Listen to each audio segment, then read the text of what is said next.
misy filoham-pirenena teo aloha nandeha nitety an'ireo filoham-pirenena ireo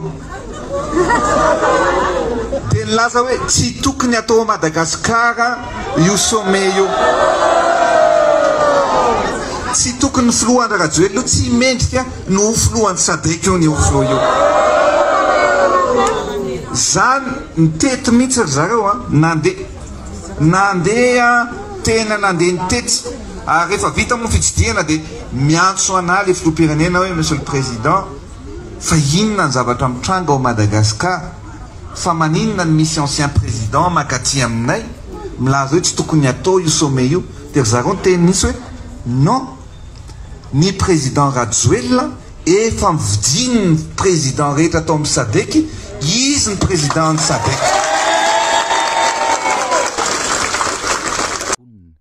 Namaly avy hatrany ireo filoha teo aloha Marc Ravalomanana sy Rajaonarimampianina Hery ka nilaza fa tsy misy idiran'ny politika ny fifanankalozana nataon'izy ireo tamin'ireo mpikambana sasany eo anivon'ny SADC, fa kosa antso fanairana mifototra amin'ny zavatra hita maso sy misy pirofo ara-taratasy mazava mifanaraka amin'ny voalazan'ny feuille de route ny SADC ho an'ny Madagasikara ny taona 2024. Io feuille de route io izay milaza ao amin'ny andinin'ny fahatelo fa tokony hametraka tontolo politika milamina i Madagasikara ary tokony hitandro ny fahafahana sy ny fahalalahana maneho hevitra araka ny andinin'ny fahaefatra, hiady amin'ny kolikoly ao anatin'ny fahaiza-mitantana araka ny andinin'ny fahavalo. Tsy nisy voaja, vohitsakitsaka avokoa ireo ankehitriny. Mazava ny zava-misy, fisamborana tsy ara-dalàna, tsindry azo lena amin'ireo mpanao fitakiana, tsy misy fahaleovan-tena tanteraka ny seni, fanodinana volam-panjakana, volam-bahoaka, izay mihoatra ny 2.7 miliara euro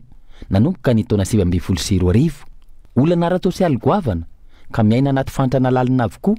ny 700 ny mponina ary latsaky ny 520 no misitraka herinaratra. Tsy hisy fiombonana raha mitazapotsiny ka angina manoloana ireo tsy fararahan-dalàna ireo ary ny fanomanana ny sommet eo anatrehany ireo ka tsy hijery ny tena fototry ny krizy dia mamparefo ny mahazava-dehibe ny SADC ary manome ohatra ratsy ho an'ny faritra. Mazava ny tanjonay hoy izy ireo hiaro ny fiandrianan'ny firenena sy ny an'ny SADC ka hijanona ho rafitra hitokisana sy azo antoka ho an'ireo mpikambana rehetra ny SADC. Ny vahintsika dia tsy atao tandrazana aloha fa ny ampitan-dranomasina any kanefa moa amin'izao andro atao hoe firoborobon'ny teknôlôjia izao dia tsy mahalavo tany zany. Ao ambadimbadika ao ny ampitan-dranomasina any any Europa any zany marimarina kokoa. Ny vahintsika andeha mato Sergimbe Jovial efa maheno atsika ny vahiny ao ambadika ao dia raisinizy miarabanao président inao moa dia filohan'ny antoko afima na ny antoko ny fivoaran'ny malagasy manaraka tsara ny fandehan'ny raharaham-pirenena sy ny sehatra eto antoerany. Elaela tsy ny fandendesana fa zao ngamba ny ataontsika hoe fotoana mampity azy. Ny vahintsika dia manam-pahaizana manokana amin'ny lafiny ataontsika arabola amin'ny sehatra ny banky ihany keo. Toekareny zany raha resana amin'ny ankapobeny izy ihany koa dia efa candidat filoha-pirenena. Mazava loatra dia mahakasika an'izany raharaham-pirenena zany no resana isan'ny atao hoe efa ao anatiny nikasika an'ilay atao hoe fampietran'ny Madagasikara ny fivoriana tapany fa 2020 ny vondrom-paritra aty Afrika Atsinanana ny sommet ny SADC andeo mato Sergimbe amin'izao fotoana izao i Madagasikara. 20 taona nampikambana antsika tao anatin'ity vondrom-paritra ity raha ohatra manao bilan tsotsotra zany tao anatin'izany 20 taona izao ianao zay mandinika an'ilay izy. Nisy tombony, nisy fatiantoka sa hoe nanenenana ny dirana tao anatin'izany vondrom-paritra izany.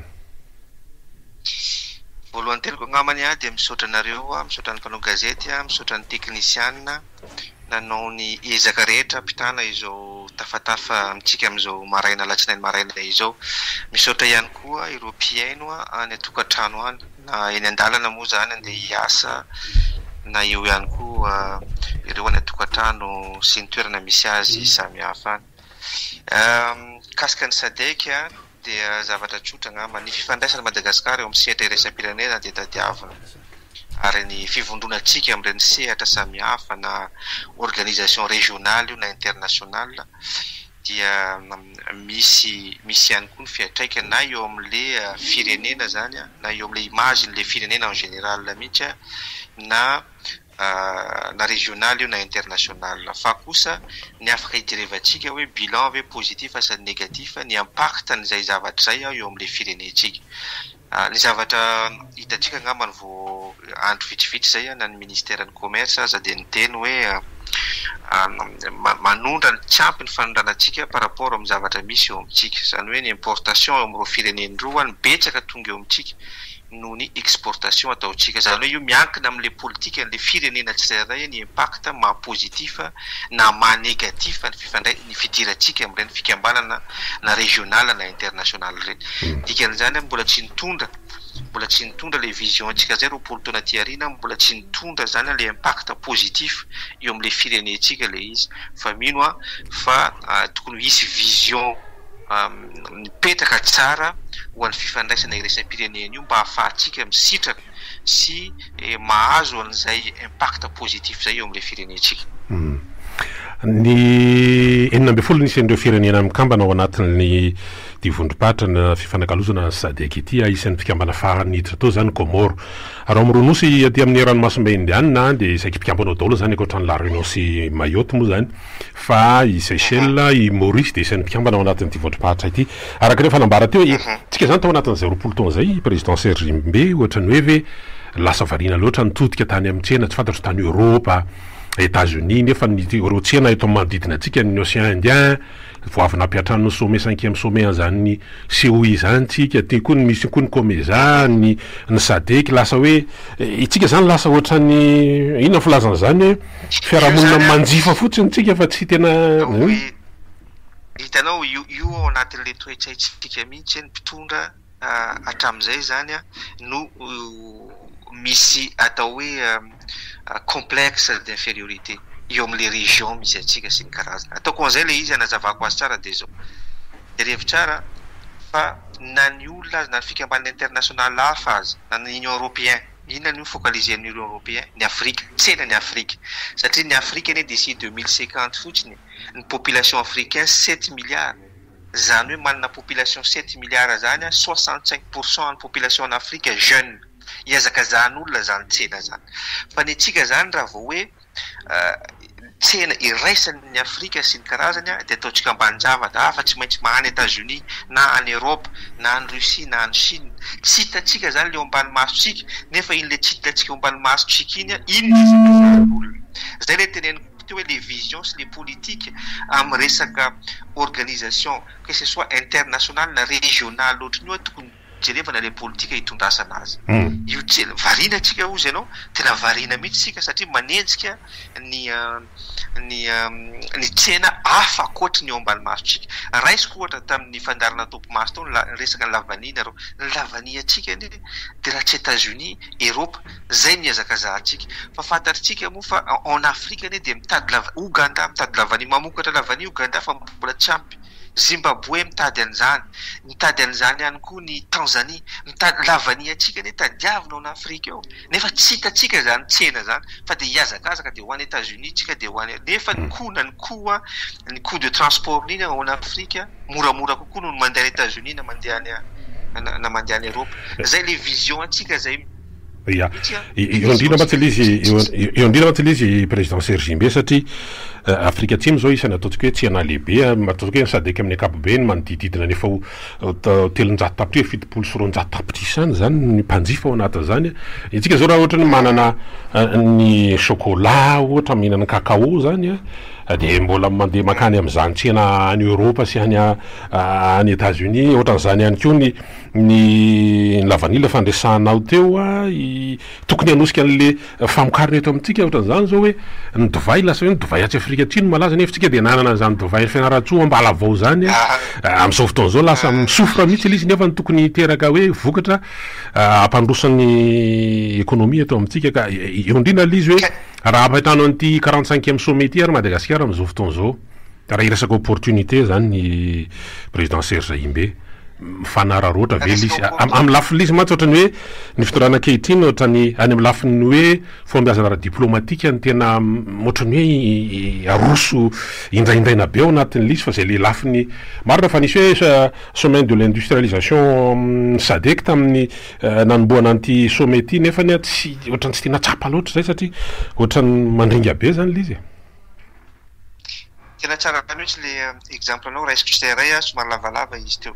ozy ianao hoe efa eo manodidididina amin'ny fitopolo sy roanjato tapitrisa ny mpanjifa tsy Afrika Atsimo ny mpanjifa ao États-Unis fotsiny 400 millions zany hoe efa moitié ny mpanjifa ao États-Unis fotsiny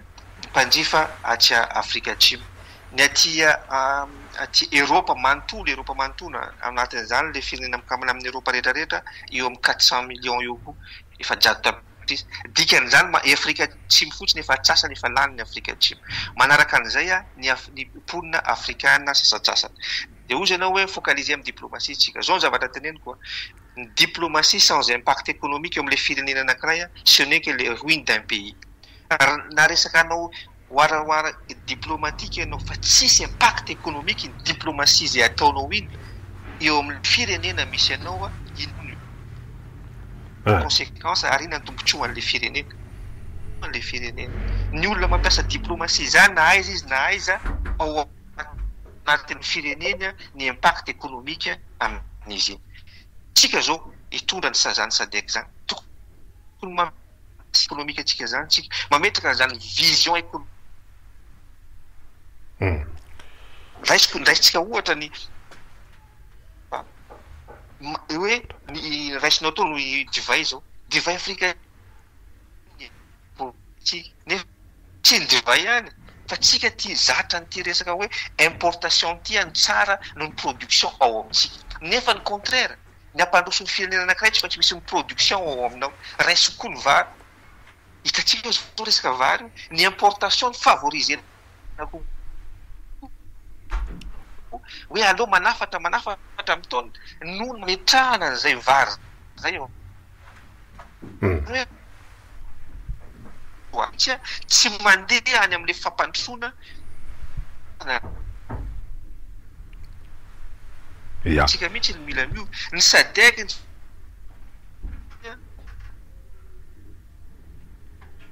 satria manao an'resaka nasety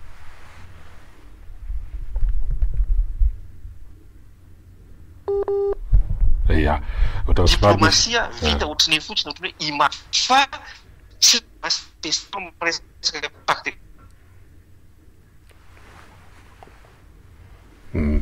somary misy fasarotana kely ny fifandraisantsika sara ohatra tomomba an'izay dia toizantsika ihany ny fandarana satria zava-dehibe loatra ny azahoana ny hevitry ny manampaizana ihany koa satria mbola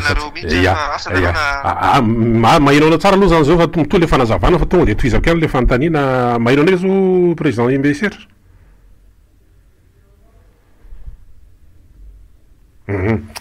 Taiko raha mahinao anao zao président ao anatin'le izy matsy ia ao anatin'izay fanazavanao zay dia mipetraka ihany ny fanontaniana zany ao anatin'le izy satria fanamarian'ny olona le hoe eo anatrehan'izany hoe tsy nainsaisir le opportunité tsika le resaka politika mety resaka vision na développement sy ny tsisa dia mipetraka ny fanontanian'ny olona président Imbesera zany hoe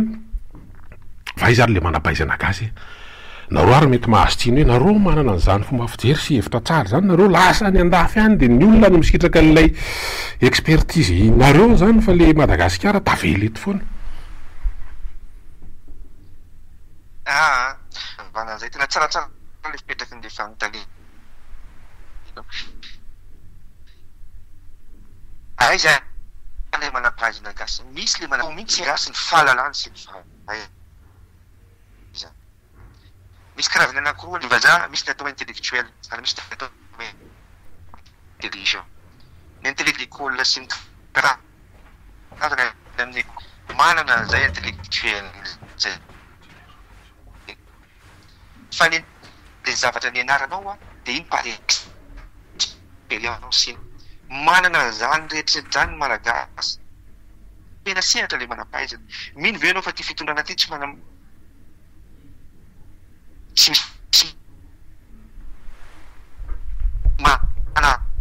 aizanao anatin'ny gouvernement na technicien nao madagazany zavatra rehetra raha maneho ny heviny izy momba ny zavatra anankiray dia soit isakanana izy tsy misy olona manana vérité absolue hoy ao ary tsy misy olona tapa-pahalalana amin'ny zavatra rehetra fa ny fahalalana dia ny fikambanany fahaizany rehetrarehetra manorina zavatra anankiray zay ny tiako teneniny zay manana manampahaizany tsika amin'ny sehatra rehetra ao Madagasikara fa tsy manana toerany le manam-pahaizana. Raisiko ohatra fotsiny zavatra tenenena efa ny gouvernement anankiray dia miova ny teknisiana ao ministera rehetrarehetra tany amin'ny chef de service. Zany ny zava-misy ao amintsika eo. Tsy mbola nahita raha tsy ao Madagasikara ihany misy an'izany. Nefa reny teknisiany reny manana historique-n'le ministerany, manana fahaiza-manao efa nitondrasany an'le ministerany. Le olona vaovao entinao indray tsy maintsy mbola mianatra indray izy. Tsy midika zany hoe tsisy ny fanoloana, fa ihany koa fa le fomba fanoloana zany an'le zavatra olona solonao azy olona tsy mahay mihoatra noho izy. De fomba olona andehanany fandehanatra raha amin'izany. Tsy le teknisiana matoa le teknisiana miala ao Madagasikara hoe mandeha any ivelany sy ny karazana, tsy omena sehatra izy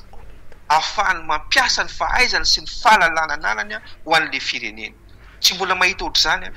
ny Amerikana na ny Europeana, raha misy ny manam-pahaizana any amin'ny tany miasa any amin'ny tany rehetrarehetra any, izy mihitsy aza miantso azy hoe tongava ty misy olona manam-pahaizana mikasika an'izao, ampiasaina izy ho an'le firenena sy ny karazana. Zay le patriotisme. Le patriotisme amin'le pouvoir sy le patriotisme eo amin'le olona manana le fahaizana ampiasa azy eo amin'le firenena. Fa amintsika tsy ohatr'izany fahavalo ny manam-pahaizana.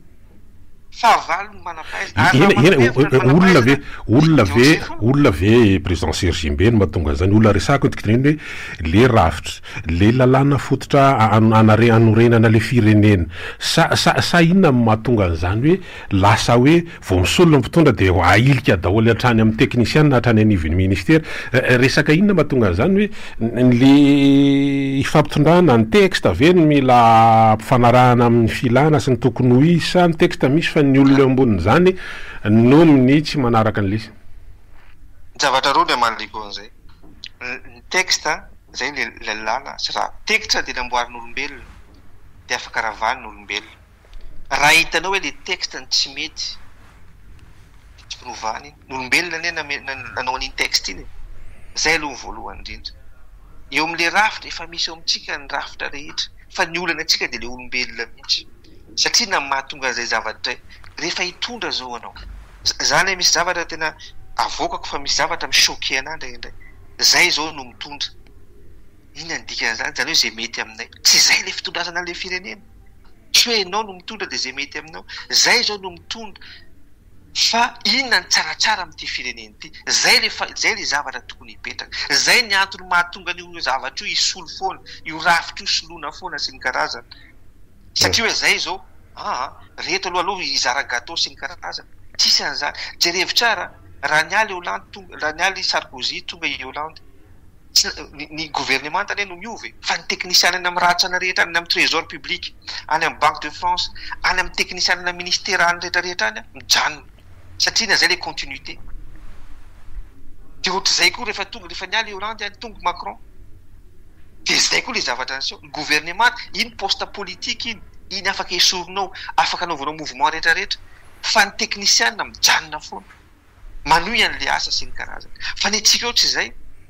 Fa ny antsika eo zay zao no mitondra dia zay anaovana ihany. Ka nefa eto amintsika firenena ne tsy anao rery. Ka eo amin'izay hoe tsy anao rery ny firenena zay moa maha-républicaine république zany raha ny tokony izy nefa misy le rafitra inge Andriamatoa Serge Mbe zany amin'le hoe mpanara-maso natao arofanina mba tsy hahatonga an'izany hoe zay zao no mitondra ao ny antenimieram-pirenena, eo koa organe de contrôle maro samihafa mikasika ny hoe fitatahana mpanjakana. Farafakely misy eo amin'ny 12 angambany raha tsy diso eto Madagasikara manao an'izany organe de contrôle zany. Tsy miasa ve reo sa mbola mena ambany zay manko le resahana ao anatin'le izy tsy miasa ve izy séparation du pouvoir ao amintsika. Alohany manikony amin'izay misy ve ny séparation du pouvoir sa tsisy? Lalam-panorenana aloha mazava be mety ny resahany mo. Eny ka zay le zavatra sur papier nataon'olombelona zavatra sur papier rehefa misy tsy mety ny rafitra ho dia tokony hovana. Raha sur papier izy dia mety zay. Fa mbola nahita ve nareo ny procureur mialatsina dia tiana an'ity indray. Mbola nahita nareo aiza eran-tany mahita nareo ny procureur eo amin'ny tribunal manao conférence de presse any Avoloa mialatsina manao conférence any Avoloa mikasika ny raha mbo malaza. Raha misy ny procureur zavatra ataony dia any amin'ny tribunal izy manatso ny mpanao gazety dia avoaka ny information zay azo avoaka satria misy ny secret de l'instruction. Ary ny olona ireo koa mbola présumé innocent. Zay ny zavatra atao. Fa ary dia hitanao hoe sehatra politika ny atao sy ny karazana. Raha hoe misy une séparation du pouvoir sur le papier amin'ny constitution ozy ianao fa amin'ny réalité misy ve zay zavatra zay aloha voalohany indrindra ny rafitra ozy ianao misy eo amintsika ny rafitra rehetra tokony atao tokony hampandrosoana ny fireneny fa ny fampiarana an'le texte sy le fanajana n'le rafitra ny olana dikan'izany tsy any mihitsy le olana fa le olombelona tsika mihitsy ny olana ataoko hoe tsika mihitsy ny olana ny mpanao politika mihitsy ny olana an'le izy any misy daholo anie ny texte rehetra zay jerevantsika inona ny texte tsisy eo Madagasikara na amin'ny lafiny rehetra zara tena teneniko aminao voatsela zay voatsela mihitsy vo angamba ny herinandro zay ny ady hevitra momba n'olona mikasika ny texte environnemental fa tena manana karazana texte tsika environnemental ao amin'le firenena zavatra tsy ampozin'olona daholo zany zavatra rehetra ary manara-penitra daholo zany texte environnemental zany mbola nisy discussion io zay fa rehefa fampiarana azy na inona texte ataonao na avy any amin'Andriamanitra io na avy aizy io mialatsiny fa raha vao le olona mampiatra azy tsy mampiatra araka ny tokony ho izy tsisy texte tsisy rafitra tsisy zavatra mandeha zany nefa ny zany zavatra resahanao zany de isan'ny fototry ny olana niteraka indreny hoe hetsy bahoaka révolution sy ny sisa nanomboka hatrany amin'ny 1.70 roa amby 70 hatraty amin'ny taona 3.20 fa mbola zao ihany tsika any evato Serge Imbe natao am'izany ary rehefa menonao zany de zany ny resahan'ny olona eny anivon'ny fiarahamonina rehefa misy roso telo miresaka makasika ny rahapirenena de zany ny resahany kanefitsika tsy mahavita manova tena zay mihitsy ve le gasy asa hoe caractéristique anaponina amina hoe pays insulaire amina nosotra atsika ve zany sa hoe inona no raha ny fahitanao azy zao ny fahitako azy manana ndraikitsy ny tsika rehetrarehetra manana ndraikitsy ny mpitondra manana ndraikitsy ny vahoaka hoentina satria zao efa nisy ny hetsy bahoaka efa nisy zao hoe tia hanovany ity zay tianao zao zay manana an'le finiavana an'le vahoaka malagasy hanova fa zavatra tsy ampy amin'le vahoaka malagasy le olona hiteny hanova inona moa le zavatra hova iny eo le izy eo le fanontaniana petraksika rehefa izy fotsiny leader anankiray efa tsy izy ty ndao hiaraka ndao hanongana ndao zao efa iny manaraka le olona fa tsy mba mipose question le olona ntsika vahoaka malagasy zany tsy mametraka fanontaniana inona moa le zavatra hova iny raisitsika ty fitondrany ty raha ohatra ka iongany ty fitondrany ty tsy eritreritra ve ny vahoaka malagasy ohatra hoe iongy ty fitondrany ty de ahoana ny avy eo programa ahoana ny apetraka avy eo zavatra ahoana ny apetraka avy eo mila eritreretina aloha zany tsy adidiko tsara tamin'ny 91 mbola kely zay tamin'izay tamin'ny 91 misy titre ny gazety zay hoe on verra après gazety midi izy io mialatsiny raha manona an'izay gazety zay rehefa raikitra retolona sy ny karazany de on verra après zay le izy miditra amin'ny zavatra incertain tsika tsy fantatra kory ahoana ny avy eo de zay le mahatonga an'le olona rehefa tsy fantany ny ataony de manohy an'le zavatra efa teo aloha foana izy ary miapira azy manana ndraikitra am'izany nareo mpanao politika ianao lehibe anatoko amin'ny afimara teo raha ianao zany zao inona atomboka amin'inona eo tena hoe programme de développement io sa mety misy resaka hoe resaka hoe lalana izy atsika ve ny décentralisation tsy fantatro mety resaka hoe code électoral ve zany mila zao de fa raha aminareo amin'ny afima ianao Serge Imbe Jovial inona no mila homanina mba tsy isin'izay hoe on verra après zay zavatra tetinenao zany fa décentralisation tsisy ve ny décentralisation fa fampiarana azy mbola miverinao ndray ny zavatra tokony atao ary ny mpanao politika ny tokony atao ny mpanao politika de manana vision inona moa le vision les projets de société ilaina am'le filan'le firenena sy filan'le vahoaka aloha ny antoko politika tsisy manana an'izany ny akabeazany fa rehefa tonga ny fifidianana zay vo hoe zay anao an'izao zay anao an'izao tadidiko tamin'ny fifidianana zay nandraisako tamin'ny 2018 sy ny karazana rehefa any le olona any amin'le faritra anankiray manao kabary de misy an'le solotenany any miteny zao mampalely ny vahoaka eto zao de iny izy no miteny any mandrendry ny kabary zay atao hoe zaiky fa mampalelo anareo eto zao tsy maintsy ataoko zao de zay lasa kopaka ambava fotsiny le zavatra tsisy vision hitondrasana le firenena tsisy programme hitondrasana le firenena zavatra zao tokony ataon'ny mpanao politika manana ndraikitra am'izany ny tenanay ny mpanao politika rehetra ny zavatra dia mila vision ianao itondrasana amin'le firenena, mila projet société mifandaiky amin'le firenena, dia mila n'le ekipa mitovy vision aminao, mitovy fomba fijery ampandroso an'le firenena. Raha vao tsisy izay zavatra izay mandeha anjamba n'io firenena mandeha anao a dia eo anao vao mieritreritro hoe zao indrainy atao, zao indrainy atao, zao indrainy atao. Rehefa manana an'izay zavatra ianao, code électoral zany afaka hovainy zany. Ataritsika fa sadasada ny code électoral ao amintsika, rafitra mikarakara fifidianana zany azo hovainy zany. Fa na hovainao reo raha tsisy ao aminao izay vision itondrasanao an'izay firenena izay, le fomba fijerinao miankina amin'le filan'ny vahoaka hoa, miankina amin'le filan'ny vahoaka. Jerevy tsara n'ireny projet ny sasany, zay zavatra atao amin'le firenena tadiavin'le vahoaka ve, miankina amin'le filan'le firenena ve, mampandroso an'le firenena ve. Tamin'ny 2018 mbola veriko ihany nazara na tson'ny Union Européenne tamin'izany fotoana zany tao amin'ny bureau tao Madagasikara hoe fomba ahoana nanorenanao an'ity programme ty, satria io programme io koa tsy atao fahatany fa miditra amin'ny atao hoe programme nation na programme pays,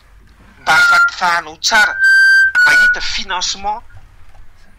ahafahanao manorina le programme anao sy ny karazany. Raha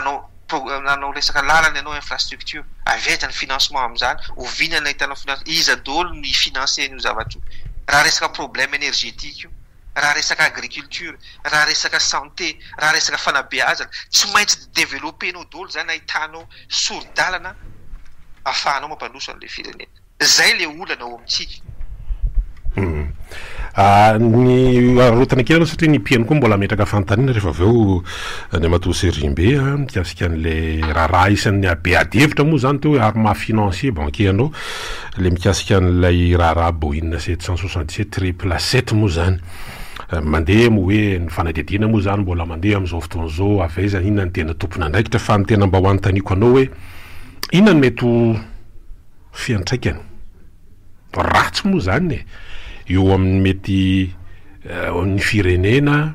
manoloana n'ireny tranga ireny ny amin'ny tiako resahana zany satria raha Madagasikara zao dia isan'ny tena mbola ambany ny amin'ny hoe fampiasam-bola ny IDE zany raha ohatra ka oharina amin'ireo firenena mikambana ao anatin'ity resaka SADC ity. Raha ianao manokana zany hoe inona ny mety ho fiantraikany ratsy mikasika an'izay hoe lasa mety mampiahiahin'ny olona no mpampiasa vola saiko mikasika an'ireny raha Boeing 767 reny. Ok, ny dirako voalohany dia mikasika ny Boeing iny dia zao hoe efa nandany ataontsika hoe encre be tsaky ny Boeing iny ary mbola mitohy fanadiadiana araka ny teneninao to. Ny zavatra azoko tenenina fotsiny alohana maliko ny fanontanianao dia misy dysfonctionnement administratif manifeste ao. Ny tiako tenenina amin'izay dia zao Boeing 777 anaky 5 ve tsy nisy note d'information ve nataon'ny ACM nakany amin'ny ministère, tsy nisy note d'information ve nataon'ny ministère nakany amin'ny chef du gouvernement primature, tsy nisy note d'information ve nataon'ny primature nakany amin'ny présidence. Boeing 777 oa tsy au courant daholo reo olona rehetrarehetra zany zavatra tena manahirana eo amin'ny resaka fitantanana an'le firenena. L'administration générale mihitsy hita mihitsy hoe misy fay ary tena misy fay tanteraka. Kasika ny conséquence an'iny amin'izay ny idirantsika efa mazava ny Financial Crime International Act, misy ny conséquence individuelle. Iza daholo ny ankety ny mamaritra azy, iza daholo ny tafiditra ato anatin'ity zavatra ity. Ny tafiditra ao $1 million ny amandiny 20 ans d'emprisonnement. Zay izy aloha. Misy les conséquences ny pays, zay koa ny faharoa zay. Les conséquences ny pays, mety embargo économique io. Voalazanao teo, y attirer investisseurs direct étranger, tsika ampiasa vola eto amintsika, tsika mbola anatin'ny faible par rapport amin'ny ato amin'ny SADC sy ny karazana. Iza moa ny olona ampiasa vola aminao nefa ianao sous embargo na sous sanction. Iza ianao aza zao tsy sous sanction fa misy ny instabilité politique, misy ny rafitra tsy mandeha rehetrarehetra ny olona tsy tonga ko vo mainka ve ianao mbola miampy sanction ndray. Dia iza tenenao aminy sisy nandray azy. Ya ny anao mponao politika ny am'izao fotoana zao zany raha miresaka demokrasia satria demokrasia isany ataontsika hoe pilier andry anankiray ao anatin'izany ny resaka hoe fahafahana fahalalahana maneho hevitra eto amintsika ny zavatra nitranga ohatra tamin'ny taloloha kely mikasika andrara base tuliara nisy le fisamborana pitarika politika izay hiatrika fitsarana rapitso nga ely arabe vahiny avy eo amin'ny atokotrikafo nisy moa zany deo atoko maromaro naneho ny heviny farany herinandro teo ny farany herinandro iny teo ihany koa dia nisy ny fikasany ny avy ao anatin'ny vovonana firaisakina ao anatin'ny hoe ametrahana samboady nisy olo-mavambaoka anankiray izay voafito ao mahajanga voalohany a tsy tanteraka zany noho ny tsy fanomezan-dalana ataon'ny OMC zany a mikasika an'le izy a na de misy ihany reo etika famoriam-bahoaka hafa izay mitranga ohatra ny hoe ny any anosy be mety lafiny kolotsaina moa izy ny tany nosy varika de zavatra ohatran'izany zany no mitranga eto Madagasikara andray-mbava fotsiny am'le hoe amatiarana demokrasia eto Madagasikara efa tena mandroso satria raha meno ny avy ao anivon'ny fitondrana de mbola tsisy fitondrana tena nanome fahalalahana ny malagasy na amin'ny resaka politika raha tsy tia fitondrana tarin'ny Irmara ity zao le hitondrasako azy rehefa nanao conférence mbola tsy ela zay nanao conférence de niteny mihitsy la liberté d'expression existe mais la liberté après l'expression zay ny problème enao ny afaka miteny fa après ny anao miteny zay ny olana ao amintsika ao zay le problème zay le démocratie ao amintsika mikasika le fametrahana samboady Talmazenga atao hoe raharahana sadeka de tsy mila korotana zay ny karazana tsy mila mamoromoro olona zany tsy mila manangonangon'olona ore olona fa naminona navelany ny any tany Somaro tsika ne Somaro koa ne zao firy milliers de personnes ne voangona tany fa naninona ny navela tany manangon'olona ne reny fa maninona olona metraka samboady zany ny antso personnel mihitsy tsy afeniko zany ny antso personnel ny député afakandro nankahery azy satria fantatritsika ny zavatra mianjaly sy ny sakatsakana mahazo azy Mazena tsy mbola voalohany zao vao manao zavatra député io ny sakanina foana Mazena firenena anankiray